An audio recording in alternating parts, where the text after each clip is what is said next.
सर्वप्रति सलाम। तो आज खेड़ी जिला अलवर में परमपिता परमात्मा के मूल ज्ञान का प्रचार होने जा रहा है। बहुत बड़े भाग हैं उन जीवों के जो इस ज्ञान को अपने पूरे जीवन काल में एक बार भी सुनकर थोड़ा सा भी समझ पाते हैं, क्योंकि सुनना आसान है, आए बैठे सुन के चले गए, लेकिन इस ज्ञान को समझना, इसको समझना बहुत मुश्किल है। ये केवल उसी की समझ में आता है जिस पर परमात्मा दया करता है, मोहर लगाता है। अगर उसने मोहर लगा रखी है तो ये ज्ञान जरूर समझ में आएगा, और अगर मोहर नहीं लगी है तो ये तुम्हारी समझ में आने वाला नहीं है। तो आज खेड़ी में मालिक के नाम का, सच्चे नाम का, सतनाम का प्रचार होने जा रहा है। इसको ध्यान से सुनना, एक एक बात को समझने की कोशिश करना। पहले तो मुझे ये बता दो कि कौन कौन पहली बार आया सत्संग में, हाथ खड़ा करो। जिसको भी पता ही नहीं है कि सत्संग होता क्या है, हम बताते क्या है, आप लोग अब समझना है अच्छे से। ये इंसान जब से इस दुनिया में आया है, ये तब से इस दुनिया से ही मुक्ति प्राप्त करने का साधन ढूंढ रहा है, इस दुनिया से मुक्त होने का साधन ढूंढ रहा है, जिसके लिए लोगों ने घर बार छोड़ दिए, बाबा बन गए। क्यों बन गए? कि दुनिया से छुटकारा मिल जाए, मुक्ति हो जाए हमारी। कुछ लोगों ने मंत्रों को जपना शुरू कर दिया कि मुक्ति चाहिए राम राम जपो, मुक्ति चाहिए अल्लाह अल्लाह करो, मुक्ति चाहिए वाहिगुरु वाहिगुरु करो, मुक्ति चाहिए गॉड गॉड करो। किसी ने इस रास्ते को पकड़ लिया कि हाँ राम राम करके मुक्ति मिल जानी चाहिए। मिल जाएगी क्या? कभी नहीं मिलेगी। कुछ लोगों ने हवन यज्ञ पे जोर दे डाला कि हवन करो, दे हवन पे हवन, दे हवन पे हवन। इससे क्या होगा? इससे परम गति मिल जाएगी। कुछ लोगों ने नदियों में स्नान करना, गंगा में डुबकी लगाए मुक्ति हो जाएगी, कुंभ नहा ले मुक्ति हो जाएगी, अलग अलग नदियों में जाके डुबकियां लगाने लग गए मुक्ति हो जाएगी। हो जाएगी क्या? नदियों में डुबकी लगाने से मुक्ति हो जाएगी तो सारे कछुए, सारे मगरमच्छ, सारी मछलियां पूरा दिन रहती हैं उसमें, उनकी तो बिना कुछ किए मुक्ति हो जानी चाहिए। तो जैसा जिसको गुरु मिला, जैसा जिसको साधन मिला, वो उसमें अटल होके लग गया। अब समझो कि मुक्ति किसी की भी नहीं हुई। जिससे मुक्ति होनी थी उसको कोई जान ही नहीं पाया। आज उसी भेद को समझाया जाएगा कि मुक्ति का भेद है क्या। हम पूजा कर रहे हैं भगवान की, लेकिन असली पूजा क्या है? पूजा तो हम वो कर रहे हैं जो हमारे माँ बापों ने सिखा दी। हिंदुओं के घर में पैदा हो गए तो राम जी, कृष्ण जी, हनुमान जी की पूजा में लगा दिया। मुसलमान के घर में पैदा हो गए तो नमाज पढ़ने में, कुरान पढ़ने में लगा दिया। सिख के घर में पैदा हो गए तो गुरु ग्रंथ साहब पढ़ने, वाहिगुरु जपने में लगा दिया। ईसाई के घर पैदा हो गए तो ईसा मसीह की पूजा करने में लगा दिया। ये पूजा पाठ हमें अपने घर से, अपने समाज से, अपने धर्म से मिला है। समझो, ये तो वो सामान है जो तुम्हें बैठे बैठाए मिल गया। अब एक सामान ऐसा है जो तुम्हें कोई दे नहीं सकता। ना तो घर वाले दे सकते हैं, ना तुम्हारा पंथ या तुम्हारा समाज दे सकता है, ना ही कोई नाना प्रकार के धर्म दे सकते हैं। अब वो क्या है, आज उसका जिक्र करेंगे, आज उसको जानेंगे। और उसका क्या नाम है? उसका नाम है सतनाम। जो सतनाम है उसी से सबकी मुक्ति होनी है। लेकिन सतनाम सतनाम जपना नहीं है कि कोई कहे कि सतनाम सतनाम जपना है। जैसे पानी, पानी से ही सबकी प्यास बुझनी है, चाहे वो जानवर है चाहे इंसान। क्या पीते हो आप? प्यास लगती है तो पानी। लेकिन पानी पानी पानी पानी जपना नहीं है, दोनों में फर्क है। जपने वाले नाम में और उस तत्व में जिसका तुम नाम जप रहे हो, दोनों में जमीन आसमान का फर्क है। तो आज इसी फर्क को जानेंगे। तो सत्संग शुरू करने से पहले परमात्मा के नाम पे जयकारा लगाएंगे, फिर सत्संग शुरू करेंगे। बोलिए परमात्मा की, सतगुरु छोड़ कबीर साहेब की, सभी संतों की, सभी भक्तों की, आज के आनंद की, राम बस्ती की, सत्संग कराने वालों की, सकल सतगुरु की साहेब।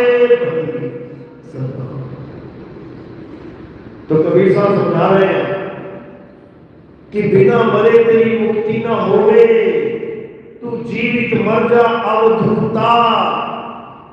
कि जो तुम मुक्ति मुक्ति मुक्ति ढूंढ रहे हो, ये मुक्ति तब तक नहीं मिलेगी जब तक तुम मर नहीं गए। बिना मरे कैसे मुक्त हो जाओगे? लेकिन यहां मरने का मतलब वो नहीं है जिसको तुम सोच रहे हो कि बुरा हो गया, कोई मर गया, एक्सीडेंट में कोई मर गया, उस मरने से मुक्ति नहीं होती। कह रहे बिना मरे तेरी मुक्ति ना होवे, तू जीवित मर जा अवधूता।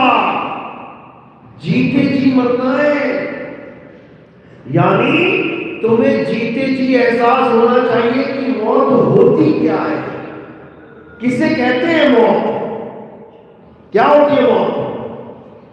जब आत्मा, जब जीव इस काया को छोड़ के चला जाता है, उसको हम कह देते हैं मृत्यु। कोई आदमी बैठा हुआ आपसे बात कर रहा है, क्यों बात कर पा रहा है? क्योंकि जीव शरीर के अंदर बैठा है। जीव की वजह से ही ये शरीर जीवित है। जीवित का मतलब होता है जीव इतन, कि शरीर में ही जीव है, यही है। अब वो जीव जब निकल गया शरीर से, तो ये शरीर क्या हो गया? निर्जीव। निर्जीव यानी अब इसमें जीव नहीं। अब जो जीव पहले था और जो अब नहीं है, वो कौन है? और जिसको वो छोड़ के चला गया मिट्टी की ढेरी, वो कौन है? बस इसको समझना है। यानी मान के चलो सामने वाले भगत का नाम कासिम है, तो आप कासिम से बात कर रहे हो, लेकिन आप ये सोच के बात कर रहे हो कि ये शरीर कासिम है। जबकि कासिम कौन है? जो तुम्हारी बात का जवाब दे रहा है। ऐसा मान के चलो कि एक पिंजड़ा है, पिंजड़े में तोता है। जब तुम जाके बात करते हो, मिट्ठू बोलो मिट्ठू, तो पिंजड़े से बात कर रहे हो कि तोते से? तोते से बात चल रही है तुम्हारी। तुम्हारी बात का जवाब तोता दे रहा है, पिंजड़ा नहीं दे रहा। यहां पर भी सेम फार्मूला लगा हुआ है। तुम्हारी हर बात का जवाब जीव दे रहा है, अंदर बैठा है वो तोता।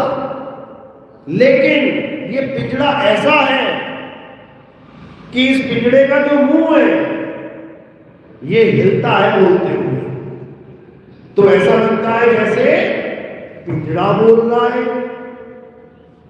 ऐसा लगता है कि पिंजड़ा बोल रहा है, जबकि पिंजड़ा नहीं बोल रहा है, बोलने वाला जीव है।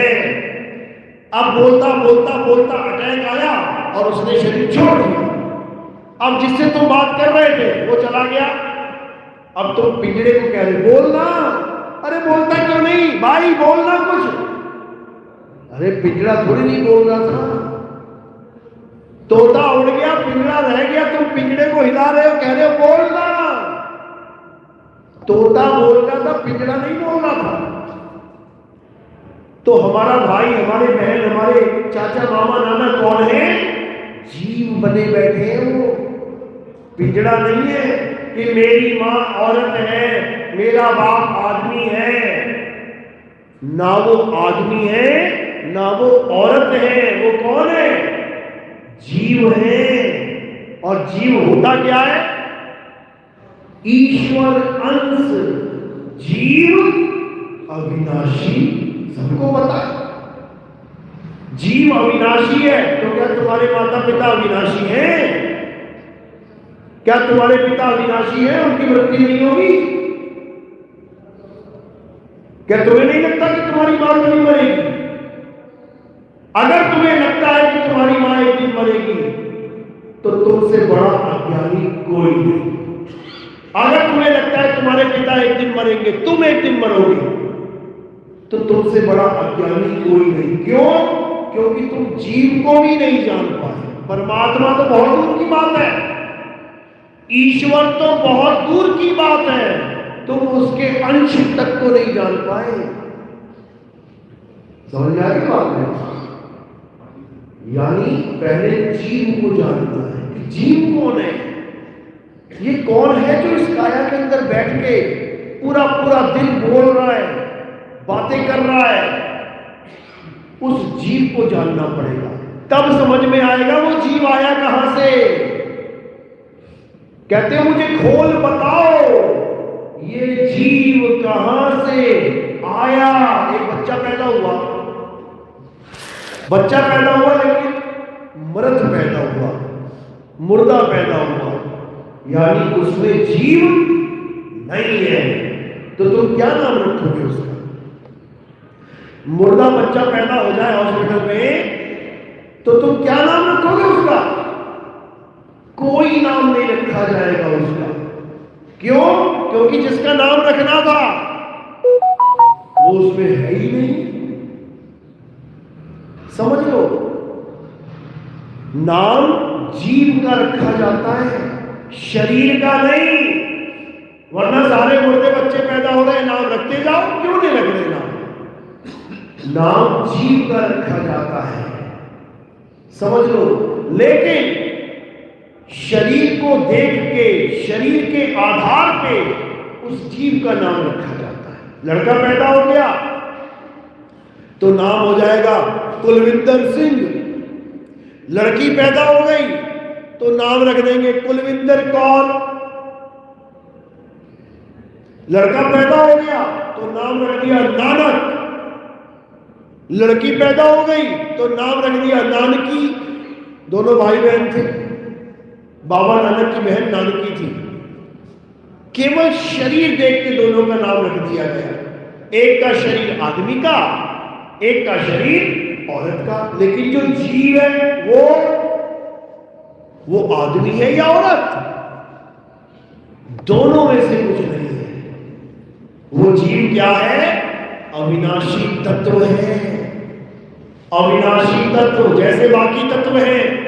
पानी पुल्लिंग है या स्त्रीलिंग? हवा पुल्लिंग है या स्त्रीलिंग? धरती, मिट्टी पुल्लिंग है कि स्त्रीलिंग? आकाश पुल्लिंग है कि स्त्रीलिंग? अग्नि पुल्लिंग है या स्त्रीलिंग? जब पांचों तत्व ना आदमी ना औरत है, तो जब पांचों तत्व को मिला के ये शरीर बना दिया गया, तो ये आदमी और औरत कैसे हो गया? कैसे हुआ आदमी और औरत? केवल डिजाइन की वजह से। डिजाइन की, औरत का डिजाइन अलग है, आदमी का डिजाइन अलग है, तत्व दोनों के पास सेम है। समझ लो, कपड़ा एक ही है, ना आदमी है ना औरत है। लेकिन जब सूट सिलवाने जाते हो तो बाहर क्या लिखा होता है? Gents suit specialist, ladies suit specialist. कपड़ा वही है लेकिन केवल डिजाइन अलग है। तो इसी प्रकार जीव ना तो आदमी है ना औरत है। जीव ने जो 5 तत्वों का ये शरीर धारण कर लिया है, इस शरीर का डिजाइन अलग अलग है। जीव का डिजाइन नहीं है, जीव एक ही है, ईश्वर अंश, जीव अविनाशी, सिंपल। लेकिन हम इसको जान नहीं पा रहे हैं। हमें लग रहा है कि जैसे हम आदमी और औरत हैं, हमारा भगवान भी आदमी और औरत ही होगा। इसलिए भारत में 70% से ऊपर लोग हैं जो आदमी और औरत की पूजा में, औरत दिख रही है तो किसकी पूजा चल रही है? आदमी की, औरत की, राधा की, कृष्ण की, आदमी औरत, शिव की, पार्वती की, आदमी औरत। पूजा किसकी करनी थी? ईश्वर की, क्योंकि तुम उसके अंश हो, ईश्वर अंश, जीव अविनाशी। अब जीव अविनाशी है तो उसका परमात्मा भी अविनाशी होना चाहिए था। लेकिन राम जी की मृत्यु कैसे हुई? पानी में डूब के जल समाधि ली। कृष्ण जी की मृत्यु कैसे हुई? पैर में खील लग के। अरे जो जीव है अविनाशी, ईश्वर की मृत्यु हो ही नहीं सकती। लेकिन हमने गलती से ईश्वर की जगह शरीरों की पूजा में अपना जन्म लगा दिया, जबकि अर्जुन को कृष्ण जी ने यही समझाया कि हे अर्जुन, मैं शरीर नहीं हूं, मैं अविनाशी आत्मा हूं। जब तक ये नहीं जाना तब तक कल्याण होने वाला नहीं। तुम्हारे जीवन में कोई आत्मा का भेद बताने वाला गुरु नहीं आ गया, तब तक तुम अपने आप को आदमी या औरत, इससे किसी का कल्याण नहीं होगा। क्योंकि आदमी और औरत क्या है? ये 5 तत्वों का शरीर है। यानी तुम 5 तत्वों को भगवान मानते रह गए। हवा, पानी, आग को भगवान मान लिया, जबकि ये 5 तत्व नाशवान हैं, ये अविनाशी नहीं है। तो अविनाशी क्या है? अखंड क्या है? अखंड साहिब का नाम और सब खंड है। खंड मेर सुमेर, खंड ब्रह्मांड है। साहिब के नाम के अलावा, यानी परमात्मा के नाम के अलावा और सब खंडित है। अब कौन सा नाम?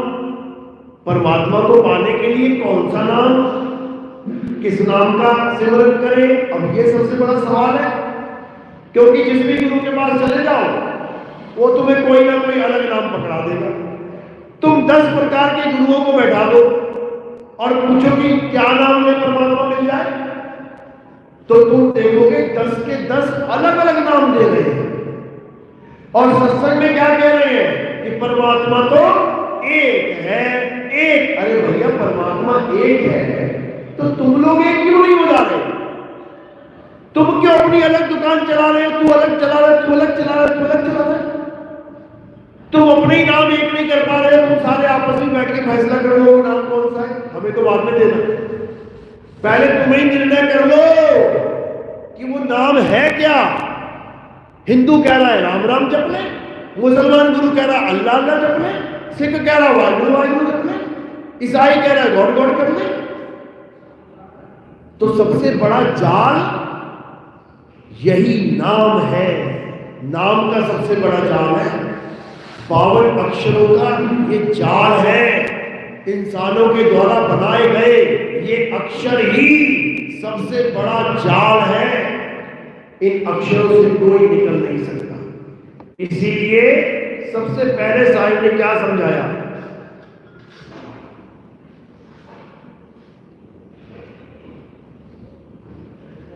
बावन के जंजाल में फंस गया ये संसार, सिमरन बावन का करे कैसे लागे पार। सिमरन करना था परमात्मा का, करने क्या लगा? परमात्मा के नाम जपने लग गया। राम राम राम राम राम राम राम राम, राधे राधे राधे राधे राधे राधे, ओम नमः शिवाय, ओम नमः शिवाय, ओम नमः भगवते वासुदेवाय, हरे कृष्णा हरे राम। हिंदू है तो यहां लग गया, मुसलमान है तो अल्लाह अल्लाह या खुदा या खुदा, सिख है तो वाहिगुरु वाहिगुरु वाहिगुरु, ईसाई है तो हालेलुया, कोई ना कोई नाम पकड़ के बैठ गया। ये नाम ही जाल है, ये नाम ही जाल है। ये इंसानों के द्वारा बनाए गए नाम है, ये परमात्मा के द्वारा बनाया नाम नहीं है। ये इंसानों के नाम है, इसीलिए भाषाओं में आते हैं। हिंदी भाषा जानते हो तो गुरु भी हिंदुस्तानी है, हिंदी में नाम दे देगा। अरबी जानते हो, गुरु भी अरबी है तो अरबी में नाम दे देगा। अंग्रेज हो, गुरु भी अंग्रेजी मिल गया, अंग्रेजी में नाम दे देगा। यही माया है। इन नामों को नहीं जपना है, इन नामों को त्यागना है, और किसको पाना है? सत्य को पाना है। आखिर सत्य है क्या?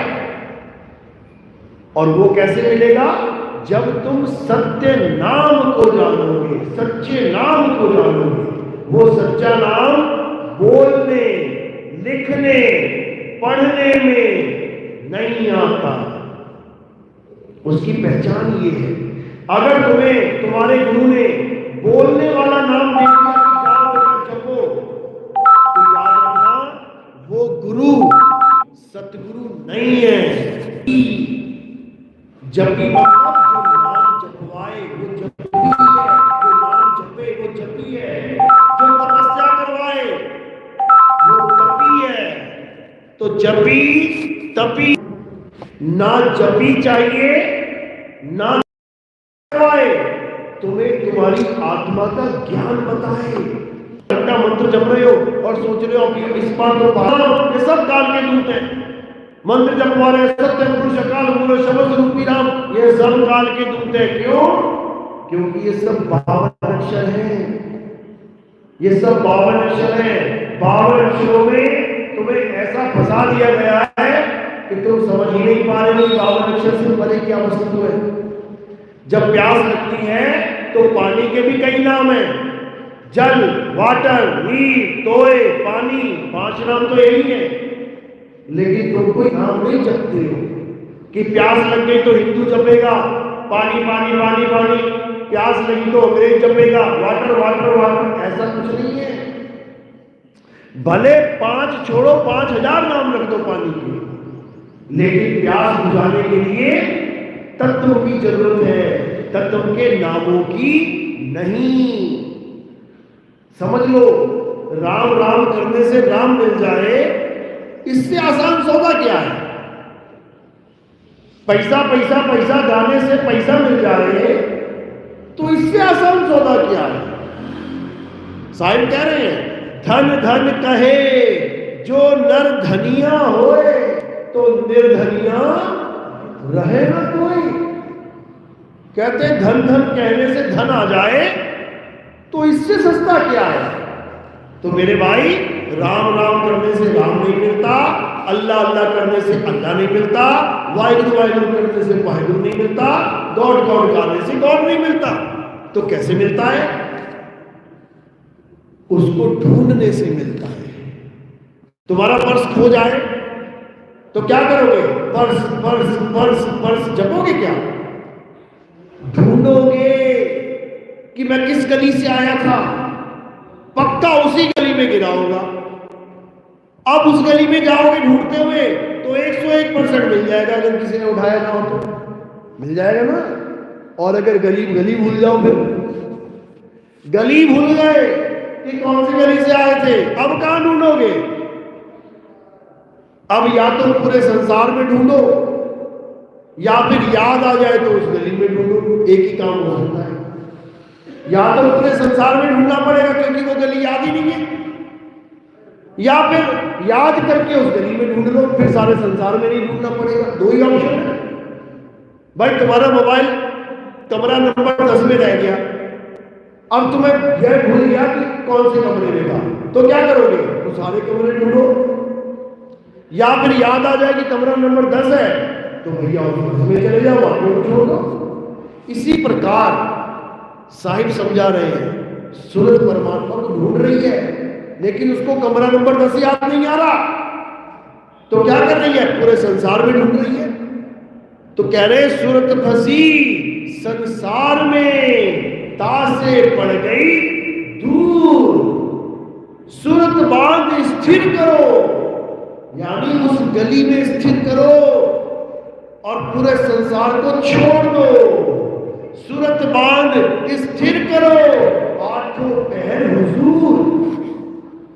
यानी भेदी गुरु से भेद प्राप्त करो कि मेरा परमात्मा कहां है, और सारे संसार को अपने मन से दूर कर दो। जहां भेदी गुरु तुम्हें इशारा करे कि बेटा यहां खोज, तो तुम्हें 101% परमात्मा मिलेगा। क्यों?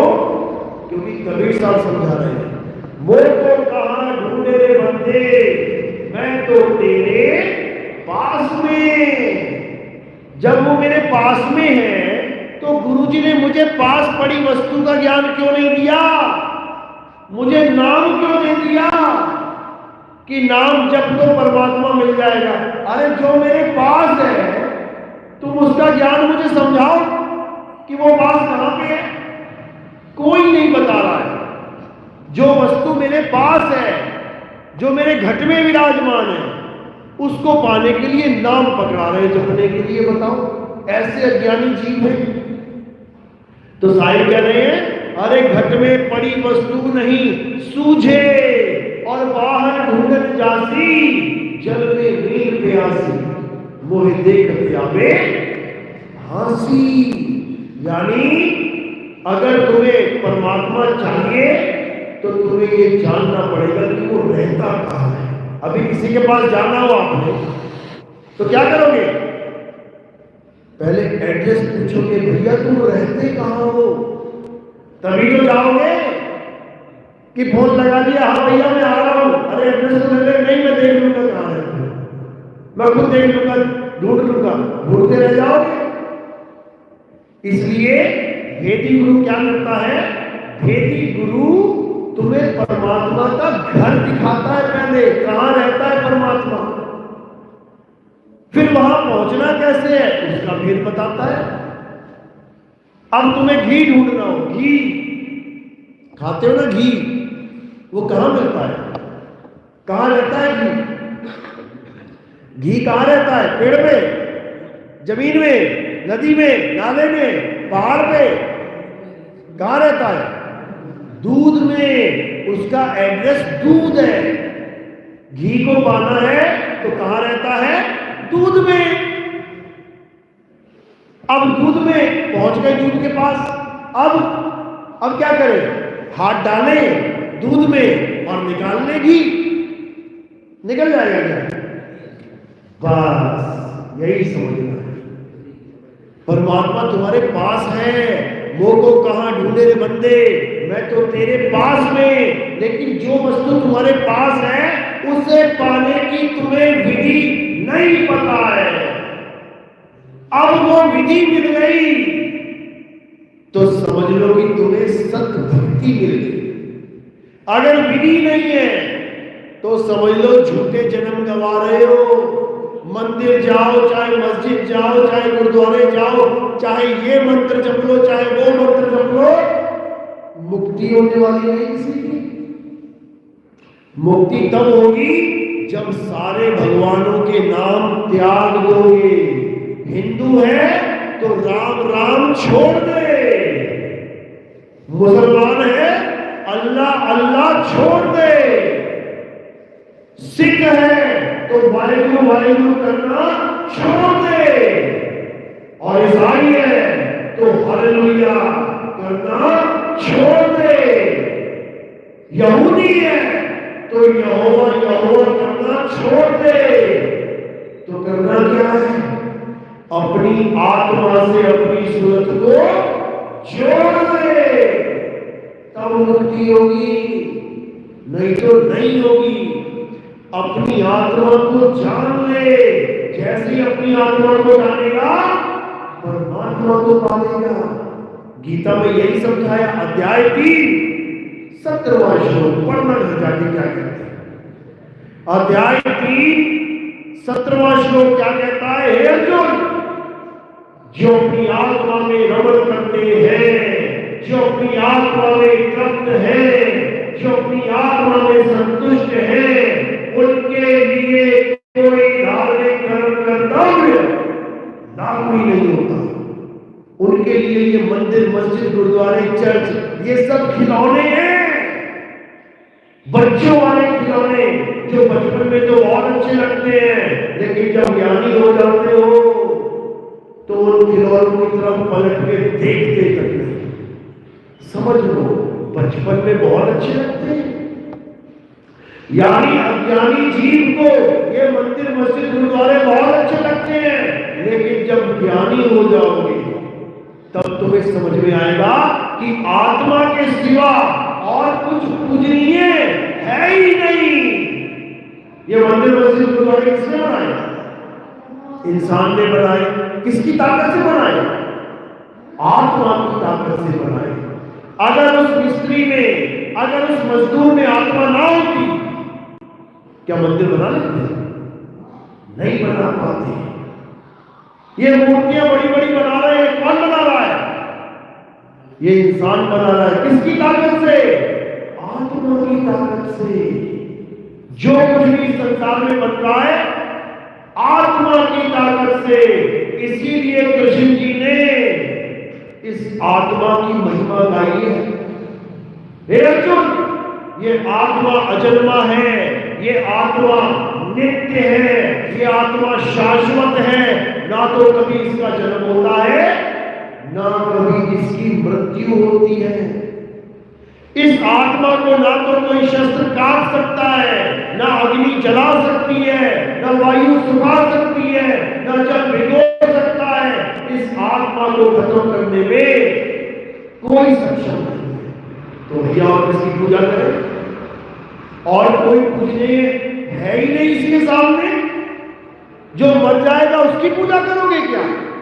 अरे जो अजर अमर अखंड अविनाशी है उसकी पूजा करनी है। लेकिन आत्मा की पूजा कैसे करें? आत्मा तो दिखाई नहीं देती। मंदिर दिखता तो है, मूर्ति कम से कम दिखती तो है, ये मंत्र जंतर कम से कम पढ़ रहे हो दिखता तो है। ये आत्मा क्या है? कैसे पूजा करें जो चीज दिखती नहीं है? दिखता तो करंट भी नहीं है। करंट दिखता है क्या? तुम्हारे सामने तार रखे और पूछे देख इसमें करंट है कि नहीं है, बता दोगे क्या? जीभ लगा के देखना, जीभ लगा के देखना करंट है कि नहीं, तुम्हें लग जाएगा पता कि करंट क्या होता है। इस संसार के पंखे वही, गीजर, हीटर, प्रेस सब वही है। गर्मी लगती है तो एक पंखा हो, 20 लोग बैठे हो तो लड़ाई होती है, मेरी तरफ कर, वो मेरी तरफ कर, वो मेरी महिमा है। अब कोई ना लड़ रहा मेरी तरफ कर, मेरी तरफ कर, तो झगड़ा किसका था? करंट का। करंट है तो झगड़ा हो रहा है, करंट नहीं तो पंखा वो बाहर फेंको इसको बाहर। इसी प्रकार मंदिर, मस्जिद, गुरुद्वारे, आत्मा मंदिर मस्जिद है, आत्मा नहीं तो कुछ नहीं। समझ लो, आत्मा है तो तुम हिंदू हो, आत्मा है तो तुम मुसलमान हो, आत्मा है तो तुम यहूदी हो, आत्मा है तो तुम कह रहे हो जय श्री, आत्मा है तो कह रहे हो अल्लाहू अकबर, आत्मा है तो कह रहे हो जब बोले सो निहाल, आत्मा है तो कह रहे हो गॉड इज ग्रेट, और आत्मा नहीं तो बोल भैया क्या है तू? बता तू हिंदू है कि मुसलमान? आत्मा नहीं तो कुछ नहीं। इसलिए कृष्ण जी समझा रहे हैं कि हे अर्जुन, जो आत्मा का ज्ञान मैं तुम्हें समझा रहा हूं, अगर इस आत्मा के ज्ञान को प्राप्त करना चाहते हो तो कहां जाओ? मंदिर में जाओ, मस्जिद में जाओ, गुरुद्वारे में जाओ, चर्च में जाओ, कहां जाओ? कहीं नहीं जाना है। क्या करना है? हे अर्जुन, अगर तुम इस ज्ञान को समझना चाहते हो, इस ज्ञान का अनुभव करना चाहते हो, सत्य वस्तु का अनुभव करना चाहते हो, आत्मा का ज्ञान प्राप्त करना चाहते हो, तो कहां जाना है? तत्वदर्शी संत के पास जाना है। अध्याय 4 34वां श्लोक। हे अर्जुन, इस सत्य ज्ञान को प्राप्त करने के लिए तो ऐसे तत्वदर्शी संत के पास जाओ जिसने सत्य का अनुभव कर लिया है, जिसको भली भांति पता है कि आत्म तत्व होता क्या है। वो ना तो खुद को शरीर मानता है, ना तुम्हें शरीर रहने देगा। उसके पास जाकर दंडवत प्रणाम करके सेवा भाव से, छल कपट से रहित होकर जाना। अर्जुन क्या छली था? अर्जुन में क्या छल कपट था? फिर भी बोला गया उस दोहे में, उस श्लोक में कि छल कपट से रहित होके जाना। अर्जुन को नहीं बोल रहे हैं, इनडायरेक्टली हमें बोल रहे हैं। अर्जुन गीता नहीं पढ़ेगा, गीता हमें पढ़ाई जाएगी। जब हम गीता पढ़ेंगे, अध्याय 4 का 34वां श्लोक पढ़ेंगे, तब हमें यह समझ जाना चाहिए कि हमें आदेश क्या मिल रहा है कि गुरुजन के पास जाना है, लेकिन छल कपट से रहित होकर अपनी आत्मा के कल्याण को टारगेट बना के जाना है। इसलिए नहीं जाना कि पता लग जाए क्या देते हैं, फिर मैं भी अपनी दुकान चलाने लग जाऊंगा, मैं भी गुरु बन जाऊंगा। गुरु नहीं बन जाएगा। पुलिस वाले की वर्दी चोरी करने से कोई पुलिस वाला नहीं बन जाता। नकली पुलिस वाला चौक में, अब आम आदमी को क्या पता ये पुलिस वाला, वो तो खाकी वर्दी देख के ही जाता, अरे बाबू जी 500 ले लो, 1000 ले लो। दिन के 15 का 8 मिल गए, 20 मिल गए, हो गया दिन का 20,000। लेकिन जिस दिन पकड़ा जाता है तो वहां हमें समझाया, छल कपट से रहित होकर गुरु से ज्ञान प्राप्त करने जाना है। किसी मूर्ति पूजा को नहीं भगवान प्राप्ति समझ लेना, किसी पत्थर में मत से जोड़ने लग जाना। ये पत्थर है, ये ना तो तुम्हें कोई ज्ञान दे सकते हैं, अरे ये ग्रहण नहीं कर सकते, ये अपना गल्ला भी नहीं बचा सकते। अखबारों में पढ़ो, भगवान का गल्ला चोर खा के ले गया, और जो अपना गल्ला नहीं बचा पा रहा है वो तुम्हें कैसे बचाएगा 84 में जाने से? समझ लो, हमारे धर्म का मूल आत्मा ही मूल है। अध्याय 2 24वां श्लोक पढ़ो। हे अर्जुन, ये आत्मा अछेद है, इसमें कोई छेद नहीं कर सकता। कोई तीर मार दिया, चाकू मार दिया, भाला मार दिया, नहीं। ये आत्मा अछेद है, ये आत्मा अदाह है, इसको कोई जला नहीं सकता। ये आत्मा अचल है, इसको कोई हिला नहीं सकता।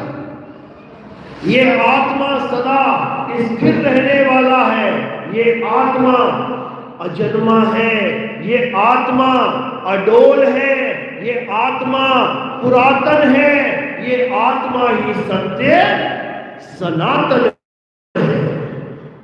ये है हमारा धर्म, जो हम कहते हैं गर्व से कहो हम सनातनी है। गर्व क्या कर रहे हैं? क्या पत्थर पूजने वाला सनातनी होता है? पत्थर को एक हथौड़ा मारो, गर्दन टूट के वहां गिरेगी जाके। मुसलमानों ने क्या किया? यही तो किया, मंदिर तोड़े, पत्थर तोड़े, बना दी मस्जिद। ऐसे भगवान की पूजा करो जो अखंड है। ये खंडित मूर्तियों की पूजा नहीं है सनातन में।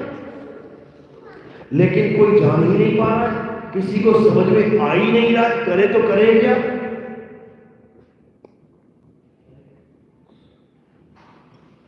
तो क्या करना है? अब गीता पढ़ना है, अब हमें अपना कोर्स पूरा करना है। एग्जाम किसका होता है? जो तुम्हारा सिलेबस होता है। तो हमारा सिलेबस क्या है? हिंदू धर्म में सबसे पवित्र ग्रंथ क्या है? गीता है। तो पढ़ो उसे, तुम्हें पता लगे कि जो तुम कर रहे हो वो करना भी है कि नहीं। गीता में लिखा है कि जो देवी देवताओं की पूजा करते हैं वो कम अकल के लोग हैं। अध्याय 7 23वां श्लोक पढ़ो जरा। और हम सोच रहे हैं कि हम देवताओं की पूजा करते हैं, हम बहुत बड़े ज्ञानी हैं। कम अकल, मंद बुद्धि, अल्प बुद्धि लिखा है गीता में। जो देवताओं की पूजा करते हैं वो देवलोक को जाते हैं, जो पितरों की पूजा करते हैं वो पितरलोक में जाते हैं, जो भूतों की पूजा करते हैं वो भूतों के पास जाते हैं, जो राक्षस की पूजा करते हैं वो राक्षसों में जन्म लेते हैं। आजकल राजस्थान में बड़ी पूजा चल रही है भगवान की, नया भगवान आया है कलयुग में। क्या जात है उसकी? वो आदमी है, देवता है, राक्षस है, तो जा रही है पूजा कि इन्होंने राक्षसों का वध किया है, हम तो उनसे भी नीचे गिर गए। वरदान देके सारे, वो वक्त की मांग थी, वो इसलिए गर्दन नहीं ली थी कि तुम भगवान की भक्ति छोड़ के राक्षस की भक्ति करने लग जाओ। वरदान तो रावण को भी प्राप्त थे, हो गया था वरदान तो प्राप्त हो गया था, उसकी भी करने लग जाओ। नहीं समझ में आ रहा है, क्योंकि 4 पैसे का लालच मिल जाता वही घुस जाता है जाके। सत्य को जानो, सत्य को। सत्य क्या है? हे अर्जुन, इस दुनिया में 2 प्रकार के तत्व हैं, एक असत्य और एक सत्य। अध्याय 2 16वां श्लोक पढ़ो। क्या कह रहे हैं? जो बनता और बिगड़ जाता है, जो कट जाता है वो असत्य है। गर्दन कटी कि नहीं कटी? कटी तो असत्य है, और जो असत्य की पूजा करते हैं उनको असत्य ही प्राप्त होता है। अब सत्य क्या है? हे अर्जुन, सत्य केवल और केवल आत्मा है। आत्मा को ना तो कोई काट सकता है, आत्मा को ना तो कोई जला सकता है, ना आत्मा को कोई मार सकता है। ये आत्मदेव ही देवों का देव महादेव है, लेकिन ये दिखता नहीं है। दिखता नहीं है तो कहते हैं बिकता नहीं है। कहते हैं ना, दिखता है तो बिकता है। ये जितना भी दिख रहा है और बिक रहा है, यही माया है, यही माया है। कबीर साहब कह रहे हैं, संतो जो दिखे सो माया। ऐसा नहीं केवल कबीर साहब भी कह रहे हैं, और भी कह रहे हैं। रामचरितमानस में क्या आता है? गो गोचर जहां लग मन जाई, तहां लग माया जानो भाई। कहते गो गोचर, जो चीज दिखने में आ जाती है गोचर है जो, वो सब माया है। तो ये मंदिर क्या है? दिखने में नहीं आ रहा क्या? माया है। ये पत्थर की मूर्तियां क्या है? दिखने में नहीं आ रही क्या? माया है। ये मस्जिद क्या है? दिखने में नहीं आ रही क्या? माया है। ये सारा संसार, सारा जगत ही माया है। अगर जगत में दिखने वाली एक भी चीज में तुमने दिल लगा लिया तो मेरे भाई वापस आने की तैयारी करो। समझ लो। तो क्या करना है? जो नहीं दिखती, जिसको गैबी कहते हैं, गैबी यानी गायब, उसको जानो। कबीर साहब कहते हैं, कबीर साहब को पूछा किसी ने, अरे आप ना भगवान को मानते हो, ना अल्लाह को, ना वाहिगुरु को, आप हो तो हूं नहीं, और मुसलमान भी नहीं। कहते ना तो मैं हिंदू ना मुसलमान हूं, कौन हूं? इस 5 तत्वों को चलाने वाली जो आत्मा है वो हूं मैं, और तुम भी वही हो। सुकृत नामा, और त्रेता में मुनिंदर, द्वापर में करुणामय, और कलयुग में कबीर नाम से संसार सतनाम ने, क्योंकि सतनाम ही तुम्हारा स्वरूप है। कोई मंत्र जंतर नहीं है ये कि बाबा जी ने दे दिया सतनाम जपो, सतनाम जपो। साहिब कह रहे सत्य नाम कोई नाम नहीं, ये है इस भेद को पावे आप। तुम अपने स्वरूप को प्राप्त करोगे कब प्राप्त करोगे? जब ये मंत्र जंतर छोड़ोगे। छोड़ो इसको। ये 52 अक्षर है, ये स्वर व्यंजन है। राम, रा और मां क्या है? व्यंजन है। बीच में आगे डंडा क्या है? स्वर है। स्वर और व्यंजनों से सारे संसार के नाम बने हुए हैं। याद करना है परमात्मा को, और याद क्या कर रहे हो? स्वर व्यंजन। तो कबीर साहब समझा रहे हैं, अरे स्वर व्यंजन का मेल नहीं है, 52 का ये खेल नहीं है। ये 52 का खेल नहीं है कि परमात्मा को पाना है जपने लग जाओ, परमात्मा परमात्मा परमात्मा, राम को पाना है जपने लग जाओ, राम राम राम, अल्लाह अल्लाह, वाहिगुरु वाहिगुरु। ये काम नहीं है। अरे माला फेरू ना हरि भजू, और मुख से कहूं ना राम, मेरा हरि मुझे भजे और मैं पाऊं विश्राम। समझो, माला तो करने फिरे और जीव फिरे मुख माही, ये मनवा दसहूत सी फिरे, ये तो सिमरन